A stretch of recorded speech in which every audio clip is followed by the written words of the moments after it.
Leitor. Há muitos tipos de leitores. Leitura, do verbo leges, exatamente tem um sentido para os gregos de colheita e coleta. Martin Heidegger faz um exercício interessantíssimo desse conceito no seu texto sobre a metafísica, mas há outros autores também. Leitura, você pode ler muito bem quando, por exemplo, está aguardando por uma consulta. Está lá no consultório, tem uma revista, folheando, lendo. Você pode ler de forma direta somente títulos de manchetes em um jornal. Você pode ler também a bula de um remédio para ter uma noção, e aí você vai precisamente num ponto que te interessa. Você pode ler de diversas maneiras e pode ler de forma, inclusive, sem pressa, cuidadosamente, como estudos, lendo, voltando, relendo o mesmo parágrafo 50 vezes, buscando compreender nuances, porque há textos que reivindicam do leitor cuidado, a calma, algo que apressados não têm. Apressados da nossa época, do século XX, mas também do XIX, apressados de qualquer tempo. Quero repetir com vocês trecho de um livro muito, muito interessante do Nietzsche, 5 prefácios para 5 livros não escritos. É isso, é o título. 5 prefácios para 5 livros não escritos. Eu tenho uma tradução aqui das 7 letras e o ponto que quero destacar do segundo prefácio, que tem por título Pensamentos sobre o futuro de nossos institutos de formação. E veja que a preocupação com a educação, alguns vão dizer, pô, Nietzsche não foi assim um autor que se preocupou com a educação. Opa, há escritos diretamente sobre o tema da educação. Schopenhauer, educador, esse é outro, sobre o futuro dos nossos estabelecimentos de ensino, são várias passagens. E mais do que isso, como ele tem uma preocupação, pegando assim uma palavra-chave que está diretamente no seu terceiro período, a vontade de potência, embora apareça também no primeiro, nos escritos trágicos e no humano, de forma indireta, é alguma coisa que diz respeito justamente a essa potência de transformação de cada um. E a educação não é nada além disso, né, em última instância. Então a educação é sim um tema muito presente no texto de Nietzsche de forma direta e indireta. Outros temas também, um autor, um clássico, não é por pouca coisa não, porque muitos temas estão presentes. Sou Samuel Mendonça, está no Topa Pensar, e aqui eu quero repercutir esse trecho pequeno, e talvez ele possa te interessar e você queira ler também esse livro. E aí, os vídeos que tenho feito ultimamente têm esse propósito de tentar te estimular para a filosofia. Venha para a filosofia. A filosofia não é um bicho de 7 cabeças, embora ela requeira algumas características que todos têm, mas nem todos querem usar. Nietzsche já diria isso. Quer dizer, você tem de fato a potência do pensamento, da crítica, mas muitos são preguiçosos. Você tem, sim, as condições para empreender um estudo sério de um texto difícil, mas muitos desistem. Quem é você nesse jogo? Esse é o ponto, esse é o convite. Topa Pensar é para isso. Já deu seu like nesse vídeo? Aqui você não precisa pagar para ter uma discussão de filosofia. E eu vou dizer para você que eu gastei anos e anos para minha formação acadêmica. Graduação, mestrado, doutorado, pós-doutorado e continuo, porque sou professor universitário. Mas faço questão aqui no YouTube e também nesse podcast de deixar alguma contribuição para quem tem interesse na filosofia e no pensamento. Não há, portanto, monetização, é um canal pequeno, mas nós vamos continuar produzindo conhecimento. O objetivo não é de arrecadar dinheiro. Felizmente, eu estou muito bem empregado na universidade que trabalho e também como pesquisador de uma agência do governo federal. Então aqui é, de fato, eu diria que assim, meus 2 centavos, uma referência para você. Vamos lá, trecho curto. O livro se destina aos leitores calmos. Você é um leitor calmo? Há homens que ainda não estão comprometidos pela pressa vertiginosa de nossa época rolante, que ainda não sentem um prazer idólatra quando se atiram sob suas rodas. Portanto, há homens que ainda não se acostumaram a ensinar o valor de cada coisa segundo o ganho ou a perda de tempo.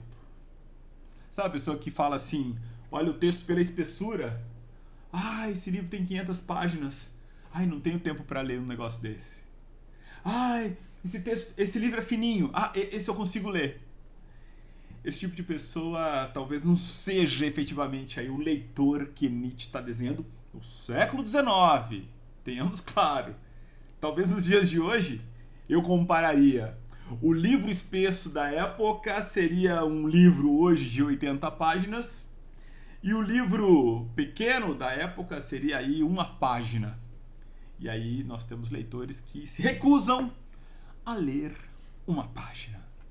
Nem vou falar nomes, vocês sabem muito bem na sociedade quem tem se prestado a isso. Continuando. Ou seja, ele está se falando a muito poucos homens. Esses, porém, estes singulares, ainda têm tempo, colocou entre aspas no texto. E a eles é permitido, sem que fiquem ruborizados, procurar a reunião dos momentos mais frutíferos e mais fortes de seus dias, a fim de refletir sobre o futuro de nossa formação. Eles podem até acreditar que chegam à noite de modo vantajoso e digno, quer dizer, uma espécie de meditação da raça futura. Um homem assim ainda não desaprendeu a pensar enquanto lê. Ainda compreende o segredo de ler nas entrelinhas. Sim, ele esbanja tanto que ainda reflete sobre o que foi lido. Talvez muito após ter largado o livro. E contudo, não para escrever uma resenha ou um novo livro, mas apenas sim para refletir. Então ele lê com o propósito justamente de refletir. Refletir, reflexão, olhar para o espelho. Esbanjador leviano, você é meu leitor, diz Nietzsche, pois será calmo o suficiente para seguir um longo caminho com o autor, cujas metas ele mesmo não pode ver, nas quais deve acreditar honrosamente, para que uma geração posterior, talvez distante, veja com os olhos o que só tateamos às cegas e dirigimos apenas pelo instinto. Se o leitor, em contrapartida, achar que só isso é necessário, um pulo ligeiro, um ato bem-humorado, se considerar que se alcança tudo o que é essencial com uma nova organização decretada pelo Estado, então devemos temer que ele não tenha chegado a entender nem o autor, nem o problema propriamente dito. Então aqui uma crítica a essa pressa, àquele que não efetivamente lê do ponto de vista de leges, do verbo grego, que significa aquele que vai suspender para coletar.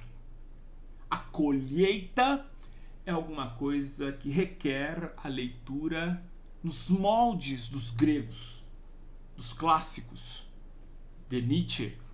Não que ele seja um grego, muito menos um clássico desse ponto de vista, mas é um clássico do ponto de vista de ser sim aí um autor muito genuíno, peculiar, que tem seus mestres, dentre os quais Dostoiévski, Heráclito, para citar duas referências imperdíveis também que já citei nesse nosso Topa Pensar. É isso. A pergunta é: como é que você se organiza para a sua leitura? Quanto tempo do dia você destina para a sua leitura? Eu faço essa pergunta para te provocar, porque se você responder dizendo que é muito ou pouco tempo, talvez você não tenha entendido a pergunta, que tem por objetivo não dar atenção e centralidade para um tempo, cronos, mas sim para valorizar um tempo efetivamente qualitativo, kairos, e é aquele que você pode destinar 10, 20, 30 minutos, uma hora, duas, um meio-dia, uma manhã, um dia todo, lendo, mas lendo de forma lenta, lendo de forma a pensar no que se lê, lendo de forma a ter um sabor, em que essa construção, no fim das contas, terminando aquele texto, você, puxa, tá pensando naquilo que leu, levando para frente um tipo de conhecimento que foi genuíno naquele momento. Como é que você está lendo seus textos? Samuel Mendonça Top Pensar, já deu seu like. Amanhã a gente volta com mais reflexão filosófica nesse canal. Apareça